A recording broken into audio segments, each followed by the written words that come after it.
નમસ્કાર દર્શક મિત્રો, આપ જોઈ રહ્યા છો NN ન્યૂઝ. હું છું એન્કર રવિતા પટેલ. હવે જોઈએ અગત્યના સમાચાર.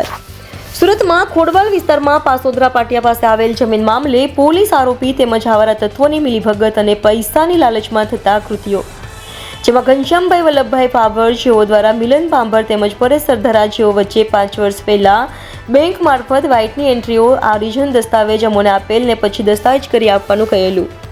ત્યારબાદ દસ્તાવેજ ન કરી આપતા કઠોર કોર્ટમાં દાવો કરેલ તેમજ કોર્ટ મારફત કોર્ટ કમિશન કરી જગ્યા પરનો કબજો અમે સંભાળેલ, જેમાં કોર્ટ કમિશનમાં પરેશના ભાઈ સંદીપ સરદાર પર સાથે રહેલા અગાઉવા લોકો પર 5-6 FIR તેમજ કોલોના ફ્રોડ કરેલીના પણ કિસ્સા છે.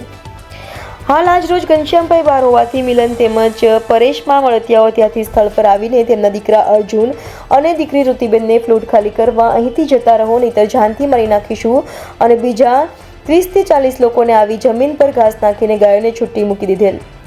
100 નંબરમાં કોલ કરતા પોલીસ 50 મિનિટ પર ત્યાં સ્થળ પર આવી 100 નંબર પર કોલ કરનારને લોહી પોલીસ ચોકી પર દબાવી ધમકાવી નિવેદન લઈને પાછા મોકલી આપેલ. કોઈ પણ લીગલ કાર્યવાહી કરેલ નથી. માટે જ્યાં સુધી હાઈકોર્ટનો ચુકાદો આવે તે પહેલા લોકોને મારી થોડી બળજબરી કરી પોલીસને સાથે રાખી તેમજ આવારા ગુંડાઓને સાથે રાખી પ્લોટનો કબજો દાદાગીરી કરી કોર્ટને ધ્યાનમાં રાખ્યા વગર કાયદાને પોતાના હાથમાં લે છે. તો આપ મીડિયા સમક્ષ અમારા પરિવાર ઉપર થતા હુમલા તેમજ જાનથી મારી નાખવાની ધમકી આપી છે.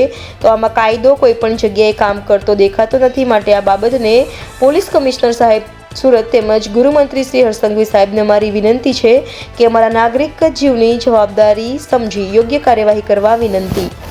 NN news Surat.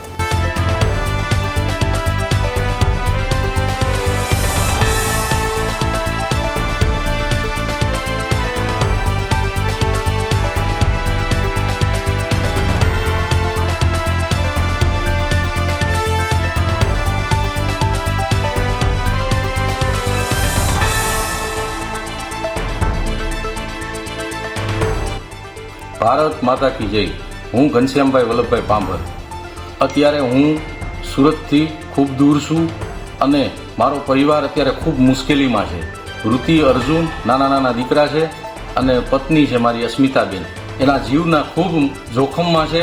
અત્યારે હાલમાં મારો પરિવાર ફસાઈ ગયો છે. મને ફોન ઉપર ફોન આવી રહ્યા છે કે પપ્પા અમને અહીંથી જાનથી મારી દેવા ધમકીઓ આપે છે. ધારિયા, કુવાડા અને બોલેરો આવી અનેક ગાડીઓ લઈને 50 જણા જે અત્યારે સાઈડ ઉપર આવ્યા છે. પ્લોટ ઉપર જે ખોલવડનો પ્લોટ છે, જે મિલને અને પરેશ આ બેએ જે મારી વૃદ્ધ માતાને વેચેલો, જે આજ 5 વર્ષ પહેલા એને વેચેલો, વ્હાઇટના પૈસા એના ખાતામાં ગયેલા. 2022માં કઠોર કોર્ટની અંદર દાવો કરેલો, કોર્ટ કમિશન થયેલું, કોર્ટની સાક્ષીએ અમને કબજો આપેલો, ઓરિજિનલ દસ્તાવેજ આપેલો.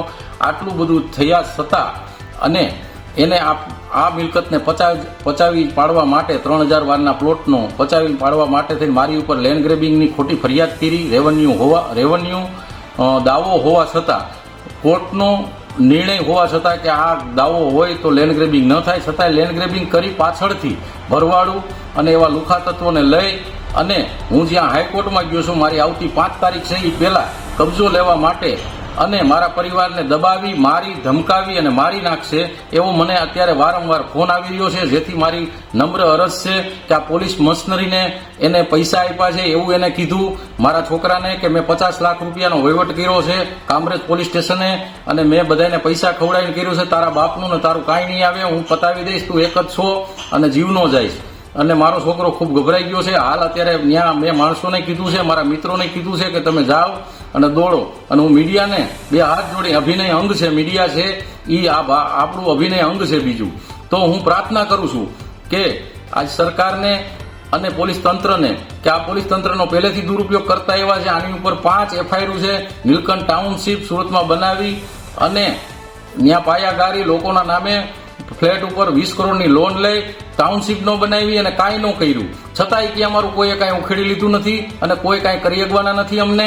એટલે તમે આ પ્લોટ અમને હોપી દો, અમને ખબર છે અમે પૈસા ચૂકવા, છતાંય અમારે કાંઈ તમને દેવાનું થતું નથી, નકર જાનથી મારી નાખશું અને અમને પોલીસ અમારી હારે છે. તમે 100 નંબરમાં ફોન કરવો હોય તે કરો, જેમાં કરવો હોય એમાં કરો. આવી અમને ધમકીઓ આવે છે. એટલે જેથી હું નમ્ર પ્રાર્થના કરું છું કે ઝટ વહેલીને વહેલી તકે મને પ્રોટેક્શન મારા પરિવારને કરો ને જો કાંઈ થશે તો આ કામરેજ પોલીસ સ્ટેશનની ACP DYSPની જવાબદારી રહેશે. મારા પરિવારને કાંઈ પણ ઈજા થઈ તો. જય ભારત માતા કી જય. ઘનશ્યામભાઈ પાંભર છે અને મારા પપ્પા અહીંયા છે નહીં, તો એ લોકોનો ફાયદો ઉપાડીને મિલન પાંભર અને પરેશ પાંભર એ લોકો અહીંયા સરદારા એ લોકો અહીંયા આવ્યા અને બહુ દિવસો પછી આવીને અચાનક એ લોકોએ કબજો કરી લીધો અને બહુ બધા માણસો બી અહીંયા બોલાવી લીધા કે અને ધમકીઓ બી આપે છે કે તમે કંઈ કરશો તો અમે તમને મારવાની બી ધમકીઓ આપે છે. પપ્પાને એ લોકો નથી, એનો એ લોકો ફાયદો ઉપાડે છે અને અમને પોલીસવાળા બી અહીંયા આવેલા અને અમને કીધું કે તમારે બેને પોલીસ સ્ટેશને જઈને અરજીને એવું બધું કરો. પણ હવે અમે બે એકલા છીએ અને નાના છીએ તો અમે બે હવે શું કરીએ? ધમકી કોઈ આપી જે એલા માણસો છે એ લોકોએ કે આ બધું ખાલી કરી દો, અમારી જમીન છે, બટ એની નથી. અમારી પાસે એના પુરાવા બી છે ને એવું બધું છે, પણ હવે કોર્ટમાં સ્ટે માટે બી અમે રજૂ કરેલો છે, કઠોર કોર્ટમાં બી 5 તારીખ છે અને 5 તારીખ છે અમારી. હવે 5 તારીખે અમારે પાછું કોર્ટમાં છે અને અમારી સેફટી માટેની કંઈક કરવા વિનંતી અમે વિનંતી કરીએ છીએ કે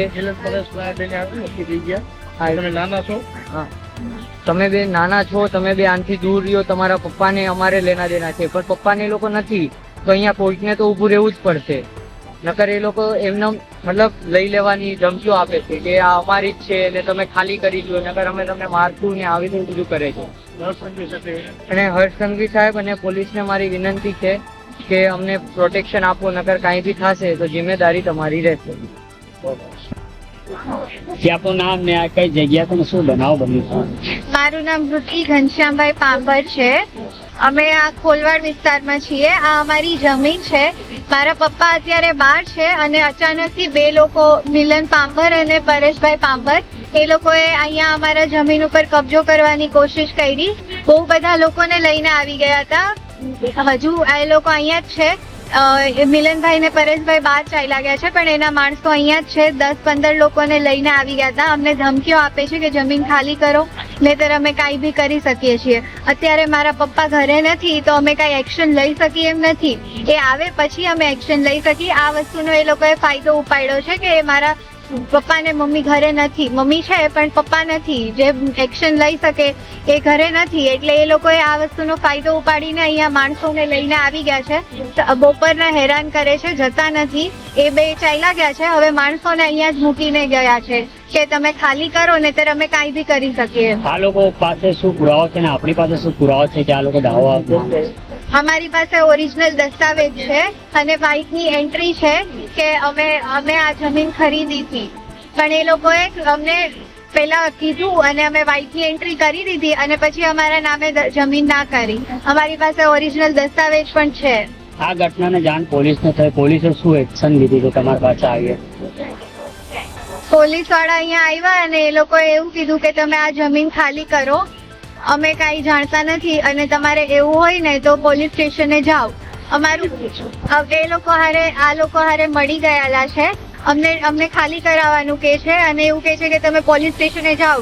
હવે હું ને મારો ભાઈ પોલીસ સ્ટેશને જઈને શું કરવાના? અમે નાના છીએ હજી, અમને એટલી બધી થોડી ખબર પડે. મારા પપ્પા આવે પછી ખબર પડે ને બધી વસ્તુની. એક્શન એ લેવાના છે. અમે પોલીસ સ્ટેશને જઈને શું એક્શન લેવાના? પોલીસ સ્ટેશનમાં કઈ રજૂઆત કરી છે અને પોલીસ સ્ટેશન પાસે કઈ પ્રૂફ છે આ જમીનની ઉપર? અરજી પણ થઈ છે, એની બાબતે શું કરશે? અમારી પાસે પ્રૂફ પણ છે, એટલે અમે એક્શન લેવાના છીએ. અમારી પાસે પ્રૂફ છે, અમે સબમિટ કર્યા છે, ફાઇલ છે અમારી પાસે, અરજી કરેલી છે અને કોર્ટનો કઠોર કોર્ટનો ઓર્ડર આવ્યો છે. આની પહેલા અમે આની ઉપર અરજી કરેલી જ હતી કે આ અમારી છે અને અમે કોર્ટ કમિશન કરીને કબજો લઈ લીધો હતો. એટલે આ જમીનનો કબજો છેલ્લા 10 વર્ષથી અમારી પાસે જ છે. આજે અચાનકથી એ લોકોએ આવીને આવું કર્યું. 10 વર્ષથી અમારી પાસે છે. અમે એ લોકોની સામે કોર્ટ કમિશન કર્યું છે. એ પરેશ સરદારાનો ભાઈ પણ હતો જ્યારે અમે આ જમીનનો કબજો લીધો હતો ત્યારે. એ લોકોએ મંજૂરી આપી હતી અને હવે એ લોકો પાછા મારા પપ્પા નથી એ વાતનો ફાયદો ઉપાડીને પાછી જમીન હથિયાવા માંગે છે. મીડિયા સમક્ષ મારી આ રજૂઆત છે કે અમને લોકોને અમારી સેફટીની ધ્યાન રાખે. મારી ગૃહમંત્રી શ્રી અને પોલીસના કમિશનર સાહેબને વિનંતી છે કે અમારી રક્ષા કરે અને અમને ન્યાય અપાવે.